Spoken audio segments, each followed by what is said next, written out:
Do you ever wonder how a seemingly well-trained pilot can crash an IMC, or how a pilot who just completed 10 hours on a 737 Level D simulator could fail to hand-fly a light twin in the clouds? Have you ever heard of a pencil-whipped IPC or flight review, where a CFI gives an endorsement but not all of the required training was given? And do you know how to tell if you've ever received a pencil-whipped IPC or flight review? If so, this episode is for you. Hello, my name is Max Truscott. I've been flying for 50 years. I'm the author of several books and the 2008 National Flight Instructor of the Year. And my mission is to help you become the safest possible pilot. If you're new to this show, take a moment right now and touch either the subscribe key, or if you're using the Apple Podcast app, the follow key, so that next week's episode is downloaded for free. And if you didn't hear the last week's episode, in which we talked with Air Force pilot Tom Dorrell about the processes he used to fly during his 25-year military career, check it out at aviationnewstalk.com/298. And if my voice sounds a little different to you, and it does to me, stick around to the end of the show and I'll tell you why that might be. Last week, the NTSB released its final report on a Cessna 340 that crashed near San Diego on October 11th, 2021, killing the pilot, Dr. Sagata Das, and the driver of a UPS truck, Steve Kruger. The aircraft was flying to MYF, the Montgomery Gibbs Executive Airport, northwest of San Diego. The plane crashed in Santee, northeast of the airport. Das, a San Diego County resident, had filed a flight plan from Yuma, Arizona to Montgomery Field, a flight he made regularly while traveling for his work as a physician associated with the Yuma Regional Medical Center. FAA records show that the 64-year-old pilot earned a commercial certificate in October 2014 and that he had multi-engine and instrument ratings. Das also had a lot of recent flight experience in his plane.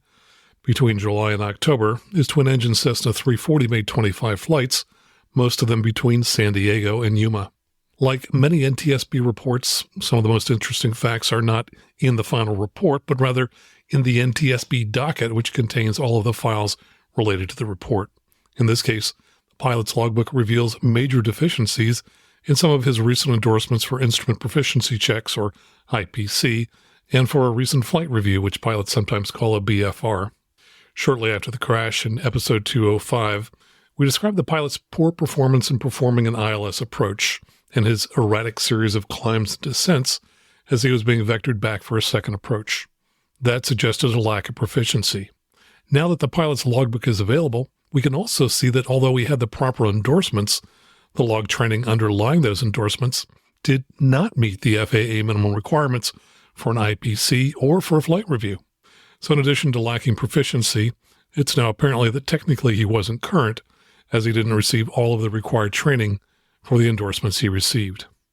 Now, flight instructors need to be familiar with the requirements for IPCs and flight reviews to make sure they're delivering the required training and that they're logging it properly. But since some CFIs either are unfamiliar with the required training or choose not to do all of it, you need to be familiar with the requirements too to see that you receive all of the training required for an IPC or flight review. And while you might think this is not a big deal, it certainly is, especially when an accident occurs and it becomes evident that an accident pilot was not properly trained. Let's first review the accident and then talk about deficiencies in the pilot's training and endorsements. Here's in part what the NTSB final report says. The pilot was on a cross-country flight, receiving vectors for an instrument approach while in IMC. The approach controller instructed the pilot to descend to 2,800 feet until established on the localizer, and subsequently cleared the flight for the ILS approach to runway 28 right with a circle to land on runway 23. About a minute later, the controller told the pilot that it looked like the airplane was drifting right of course and asked if he was correcting back on course. The pilot responded, correcting 22 Golf. About 9 seconds later, the pilot transmitted SoCal as 22 Golf clear for runway 23, to which the controller told the pilot the airplane was not tracking on the localizer, and subsequently canceled the approach clearance and instructed the pilot to climb and maintain 3,000 feet. As the pilot acknowledged the altitude assignment, the controller issued a low-altitude alert and provided the minimum vectoring altitude in the area. The pilot acknowledged the controller's instructions shortly after. At this time, ADSB data showed the airplane on a northwesterly heading at an altitude of 2,400 feet. Over the course of the following 2 minutes, the controller issued multiple instructions for the pilot to climb to 4,000, which the pilot acknowledged. However, ADSB data showed that the airplane remained between 2,500 and 3,500 feet. The controller queried the pilot about his altitude, and the pilot responded, 2,500 feet, 22 Golf. The controller subsequently issued a low-altitude alert and advised the pilot to expedite the climb to 5,000 feet. No further communication was received from the pilot. ADSB data shows that the plane had begun to climb and reached a maximum altitude of 3,500 feet before it began a descending right turn. The airplane remained in the descending right turn at a descent rate of about 5,000 feet per minute until the last recorded target at 900 feet near the accident site. Recorded weather conditions at the pilot's destination about 21 minutes before the accident showed the cloud ceilings were broken at 2,127 feet, overcast at 3,227 feet. The closest weather reporting station to the accident site, about 1.8 miles to the south, showed a broken cloud layer at 3,086 feet. The airplane had undergone a conversion to modern avionics about 11 months before the accident. No reference to any additional training to the installed avionics was found within the provided pilot records.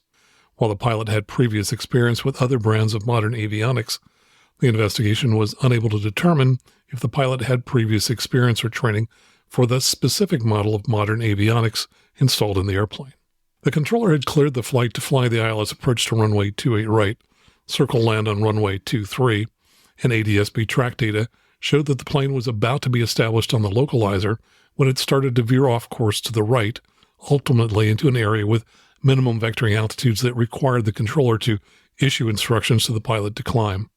During the divergence from the instrument approach, the airplane was at an altitude above the reported base of the broken cloud layer and below the base of the overcast layer at the destination airport, which most likely placed it in and out of IMC conditions. Ultimately, the airplane climbed back into IMC.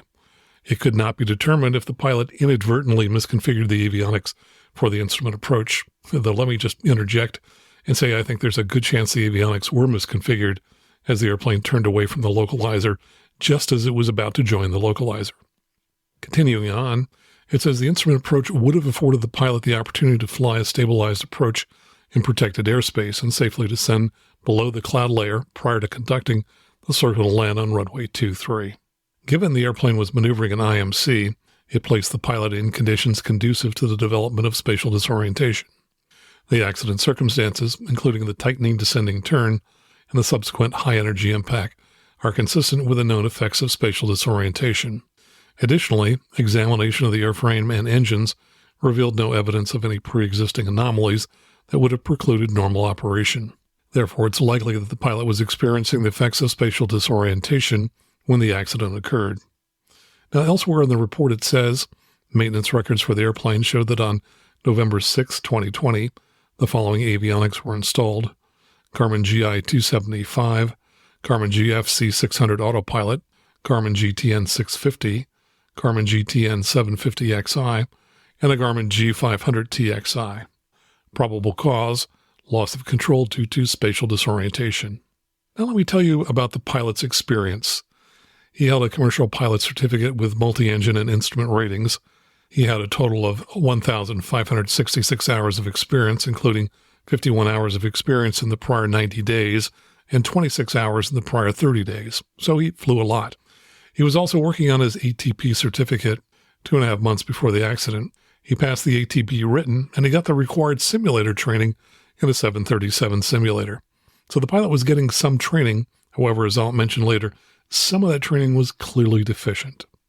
Before we go further, let's listen to the ATC transmissions. I've removed the transmissions for other aircraft and removed pauses to save time.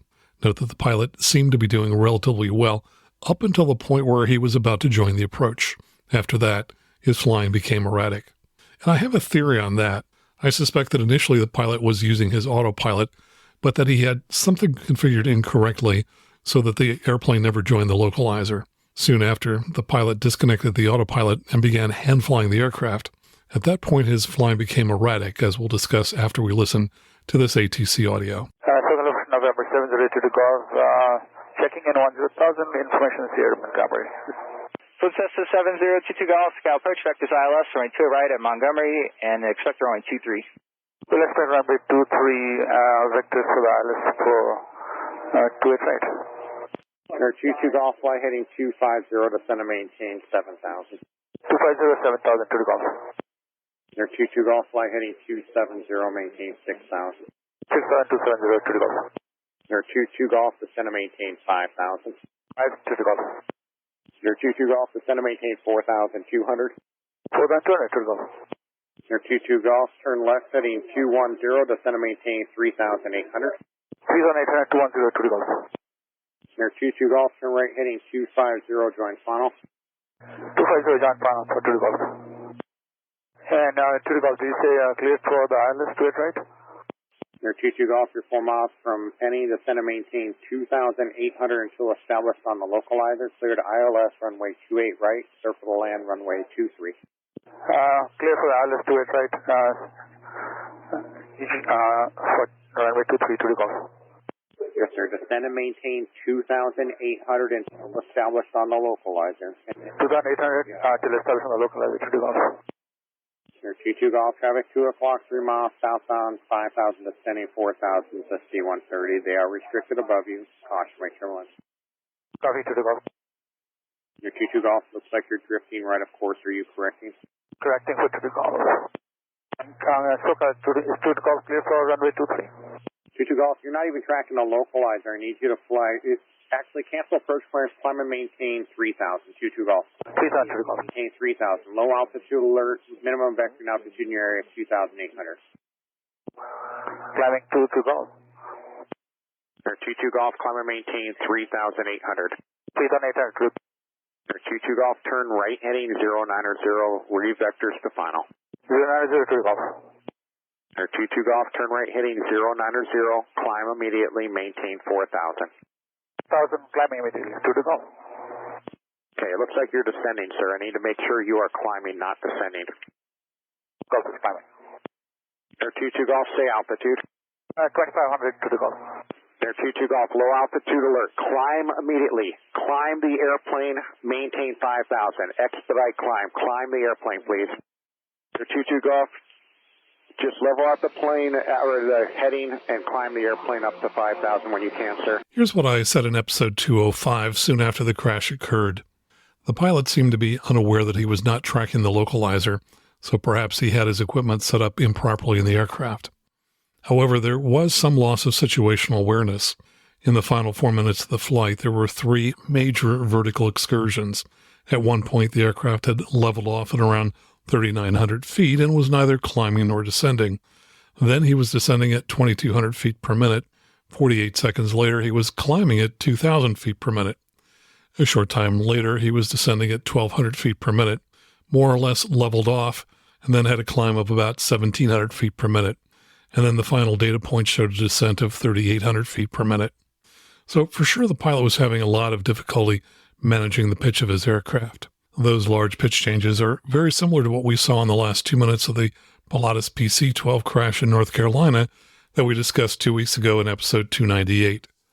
Both of these pilots had steepening turns, and when that occurs, more back pressure is required on the yoke to prevent the airplane from transitioning from a climb to a descent. If a pilot can just limit themselves to the bank required to make a standard rate turn, then they won't need increasing amounts of back pressure, and it becomes much easier to keep the aircraft in a climb rather than have the nose drop as the aircraft banks more steeply in a tightening turn. Let's talk now about what the pilot's logbook revealed about his recent training and how that could have contributed to his lack of proficiency in flying in IMC. According to the NTSB, the new avionics were installed in November 6, 2020, about 11 months before the crash. But surprisingly, in those intervening 11 months, the pilot's logbook shows only 2 flights with a CFI, and both of those flights were very short. On February 19, about 3 months after the avionics were installed, the pilot logged 1.1 hours of total flight time with a CFI. The remarks for that entry simply say IPC 340, suggesting that the pilot received an instrument proficiency check in his Cessna 340. It also included the CFI's initials, certificate number, and expiration date, and that's all that's contained in the remarks. Elsewhere on the line, it says the aircraft flew from L-18, the Fallbrook Community Air Park, which was not the pilot's home airport, so perhaps it was where the CFI was located. They then flew to SEE, Gillespie Field, and to CRQ, the McClellan Palomar Airport, and then returned to L-18. They logged 2 landings. Under number of instrument approaches flown, there was just the number 2, and next to it says LOC SEE and ILS CRQ.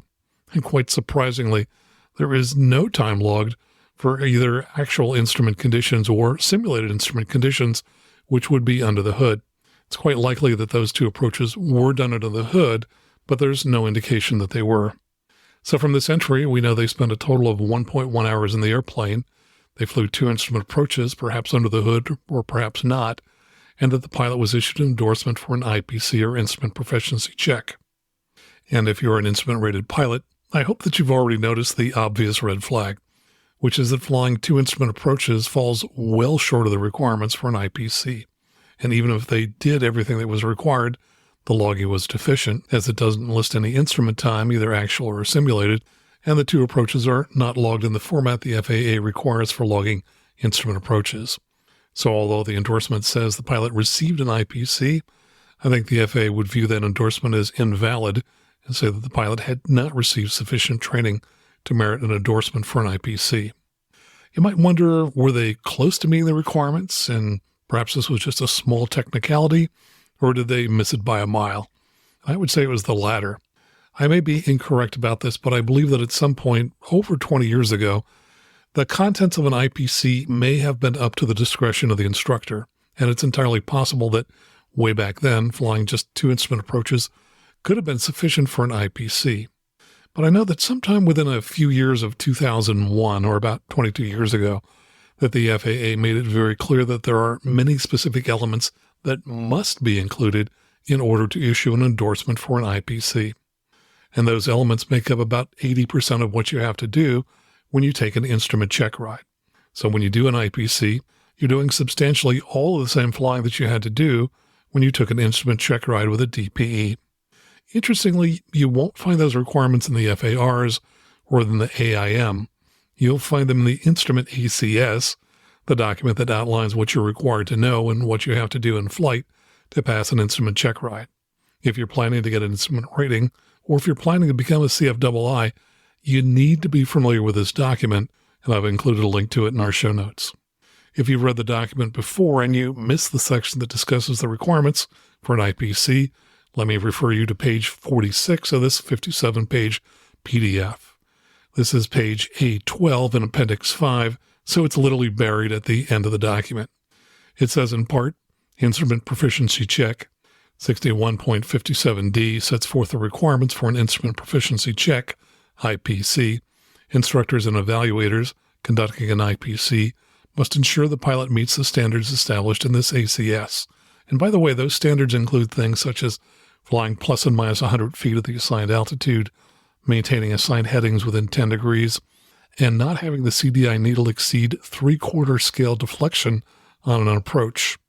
When flying a non-precision approach or a circle-to-land maneuver, you need to maintain -0 plus 100 feet of the MDA, which means if you go, say, 10 feet below the MDA before you're in a position to start a descent to land, you've failed that particular maneuver just as you would fail it on a check ride. The difference is that on an IPC, you can immediately fly the same maneuver over again, whereas on a check ride, you'd be headed home and coming back another day. The PTS continues, a representative number of tasks must be selected to ensure the competence of the applicant to operate in the IFR environment. As a minimum, the applicant must demonstrate the ability to perform the task listed in the table below. The person giving the check should develop a scenario that incorporates as many required tasks as practical to assess the pilot's ADM and risk management skills. Guidance on how to connect an IPC is found in Advisory Circular 61-98, titled Currency Requirements and Guidance for the Flight Review and Instrument Proficiency Check. It says you can get a copy at FAA.gov. Well, let's look at the table to see what's required on an IPC. There are 8 areas of operation on an instrument check ride, and the table says that you don't have to perform any of the tasks listed under Roman numerals 1 and 2. However, under Area 3, you're required to perform Task B, which is a holding procedure. In Area 4, you're required to perform Task B, recovery from unusual flight attitudes. Under Area 5, you are required to perform Task A, intercepting and tracking navigational system and ARCs. Under Area 6, you are required to perform all tasks, which include a non-precision approach, a precision approach, a missed approach, a circle-to-land approach, and a landing from an instrument approach. Under Area 7, you're required to perform task B, C, and D, approach with loss of primary flight instrument indicators, and if flying a multi-engine aircraft, which was the particular case with this accident aircraft, an IPC must also include flying with one engine inoperative simulated during straight and level flight and turns, and as an instrument approach and landing with an inoperative engine simulated. Under Area 8, post-flight procedures, you are required to perform checking instruments and equipment. So at a bare minimum, by combining some of these requirements, you could complete an IPC with 3 approaches, which would be a precision approach, a circle-to-land approach where you would actually have to land, and a partial panel approach. And of course, if flying a multi-engine aircraft, one of those approaches would have to be a single-engine approach. In addition to that, you'd need to perform a missed approach, a hold, and unusual attitudes. You'd also need to intercept and track navigational systems and a DME arc. To which I'll ask, when was the last time that you flew a DME arc? Now, we're lucky to have 2 instrument approaches nearby with DME arcs, but if you don't have one nearby, your flight instructor should be having you fly a random DME arc. For example, in my area, I'll sometimes give the instruction, join the Oakland VOR DME 16-mile arc and track it northbound. And if you don't know how to do that, make sure you include it on your next IPC. So it's clear that the IPC given in February 2021, 8 months before the accident, did not meet the FAA requirements for an IPC. The next dual instruction was logged 6 months later, but it was not logged in the accident airplane. Instead, it was logged in a 737-800 Level D simulator. A total of 10 hours was logged over 3 days, almost certainly to meet the requirements for the ATP certificate. The doctor was 64 when he died 2 months later, so it's a near certainty that he wasn't getting this training to get hired by the airlines. He undoubtedly took the training just because he wanted to attain a higher certificate, which is a laudable goal for any pilot. However, the avionics on a 737 are completely different from the avionics in the accident aircraft. And while the training could have possibly provided some benefits in areas such as basic instrument attitude flying, that training apparently didn't help the pilot at all as he struggled to maintain control of his plane in IMC. The only other flight training the pilot received in the prior year occurred on August 27, 2021, about 6 weeks before the accident. That training was in the accident aircraft, and it was shockingly deficient. The remarks for that entry simply say, Flight Review 340 IPC, suggesting that the pilot received both a flight review and an instrument proficiency check in the pilot's Cessna 340. And that's all that's contained in the remarks.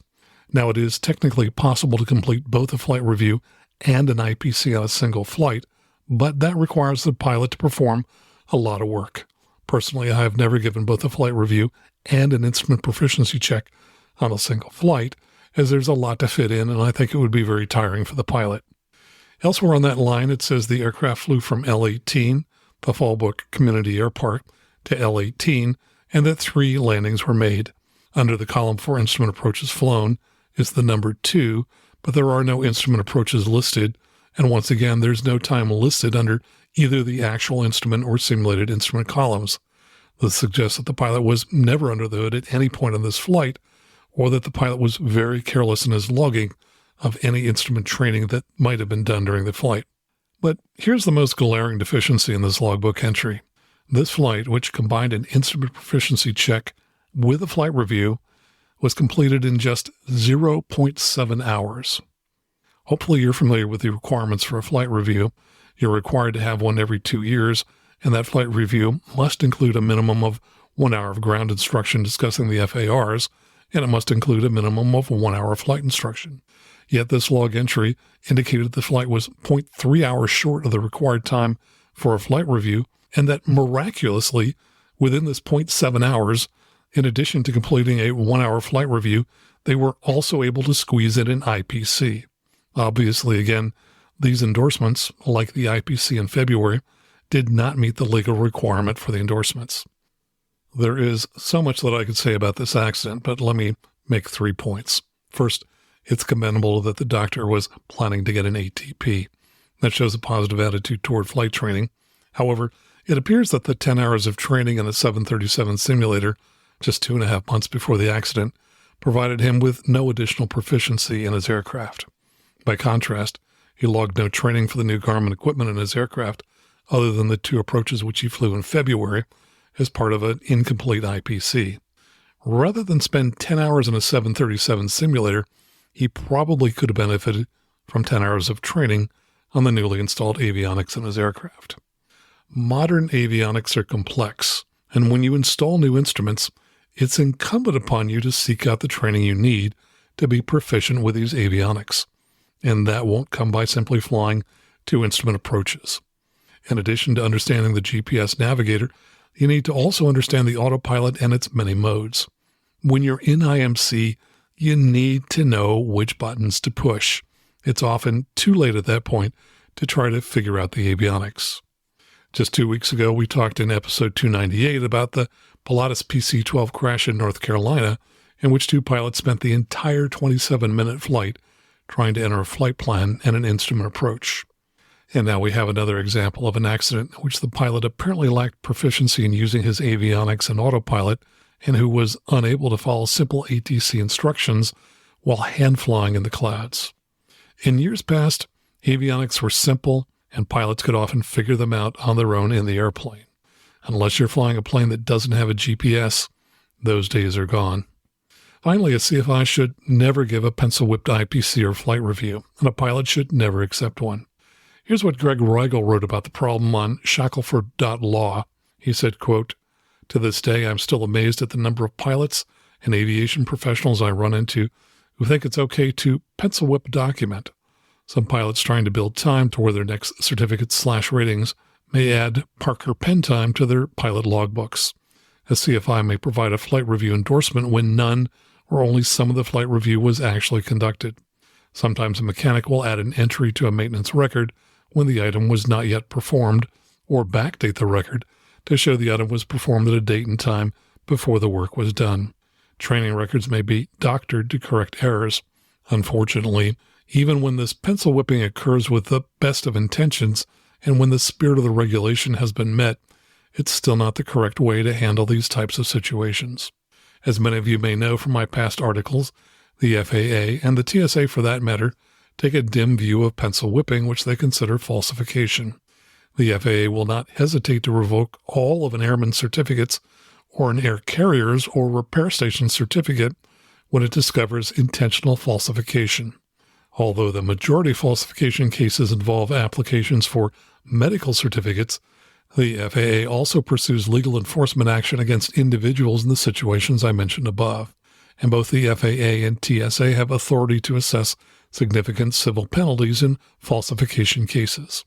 Although it should go without saying, the easiest way to avoid this risk is to simply be honest and accurate when you're providing information and or completing documents required by the regulations. Unfortunately, in situations where someone has pencil whipped a document and it is clear that the individual was not trying to intentionally deceive, something the FAA rarely acknowledges, alternatives to pencil whipping usually existed to address the situation without risking certificates or civil penalty actions. So what should you do? Even though the temptation may be great, don't pencil whip documents. Make sure what you write down to show regulatory compliance is accurate. If you aren't sure what you should write, then do some investigation and talk to someone who can help, such as an aviation attorney. The risks/liabilities associated with pencil whipping are simply not worth the perceived rewards. It's better business and practice to simply not do it.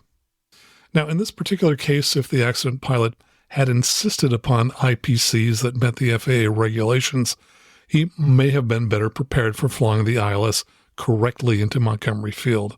As you can see from this accident, accepting a subpar IPC benefits neither the pilot nor the CFI.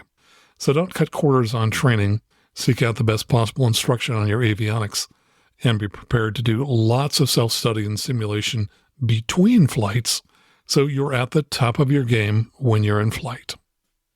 And this episode's a little shorter than usual today because I'm dealing with a rather interesting problem. I was at the allergy doctor last week and we decided to test to see whether I was allergic to penicillin, and guess what? I am. And I got a rather large reaction, which has resulted in everywhere from my neck down to my knees turning fairly dark red, which is a little bit uncomfortable to say the least. And I'm also on some medication, which is going to prevent me from flying for several days.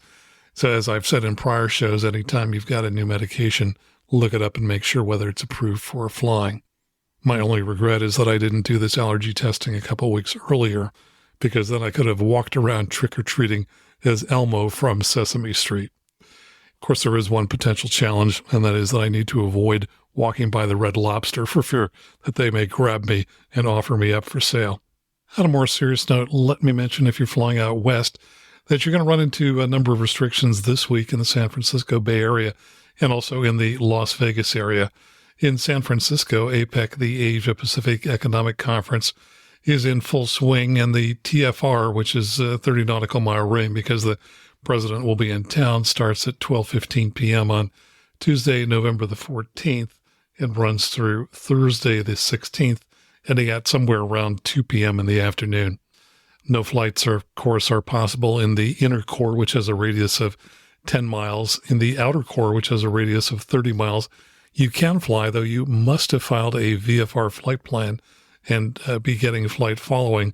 Also, there are a number of activities prohibited in that outer core, including flight training, so I won't be doing any flying for this week. Also, the Formula One Grand Prix is coming to Las Vegas, and as a result, PPR, or prior permission, is going to be required before being able to land at a number of Las Vegas area airports, including Henderson, North Las Vegas, and the Harry Reid Airport. Also, other nearby airports, including St. George Regional Airport, also require prior permission to land. And it's not going to be cheap, by the way. According to AvWeb, Henderson Executive and North Las Vegas are both charging a $3,000 non-refundable special event fee. The Harry Reid International Atlantic FBO was charging $3,000 for jets and $1,500 for piston aircraft. And reportedly, Signature was charging $7,300, but the company said that it's already full. And my thanks to Mega Sporter Roy Williams, who sent along this note regarding the St. George Regional Airport, which says that the prior permission, or PPR, will be required at least until January 1st of 2024, which requires you to call the airport administration a minimum of 24 hours prior to takeoff or arrival to schedule a time for takeoff and arrival at that airport. And they say they had several incidents of pilots not communicating with each other during back taxis or normal pattern work, and they had hoped that by eliminating touch and goes at the airport that they could cut down on the traffic that was causing issues with back taxiing during their construction project. They say it helped a little, but the issues still continue, so they're taking the next step to ensure safe operations at the airport. And they say with the upcoming Formula One event, they will be very crowded at SGU. And we'll be back in a moment. But first, let me ask you, are you flying an airplane equipped with the Garmin G1000 Perspective or the G3000 or G5000? If so, do you know everything there is to know about the system and its autopilot? I'm sure you've read the POH for your airplane from cover to cover, but have you done that for your avionics? Even if you know a lot about the G1000 or G3000 and the autopilot, there's probably more to learn. And you certainly don't want to be struggling to figure out the nuances of the system as you're flying in the clouds. People who've read my books tell me they are much easier to read than the Garmin manuals. Plus, they have a great index, so it's easy to look up any feature you're trying to figure out. To truly master a plane, you have to also master the avionics. So call to get my Max Truscot's G1000 and Perspective Glass Cockpit Handbook, or my Max Truscot's G3000 and G5000 Glass Cockpit Handbook. The former is $34.95 and the latter is $44.95. Commit to doing that now and call 800-247-6553 to order. And just a reminder that I love hearing from you, and I read many of your emails on the show. If you'd like to send me a message, just go out to aviationnewstalk.com, click on Contact at the top of the page. That's absolutely the best way to send me a message. And of course, I also want to thank everyone who supports the show in one of the following ways. We love it when you join the club and sign up at aviationnewstalk.com/awesome to support the show financially. You can also do that at aviationnewstalk.com/PayPal. We also love it when you leave a 5-star review on whatever app that you're listening to us on now. But most importantly, please tell one or more of your friends about the show. That's the primary way that we grow the show. So please let your friends know about Aviation News Talk. And of course, if you're in the market for a headset, please consider buying a Lightspeed headset and using one of the links in our show notes, because if you use those links, they will donate to help support the show. So until next time, fly safely, have fun, and keep the blue side up. And remember that you can always go around. You can always go around. If it don't look right coming down, don't wait until your side is maybe sliding upside down.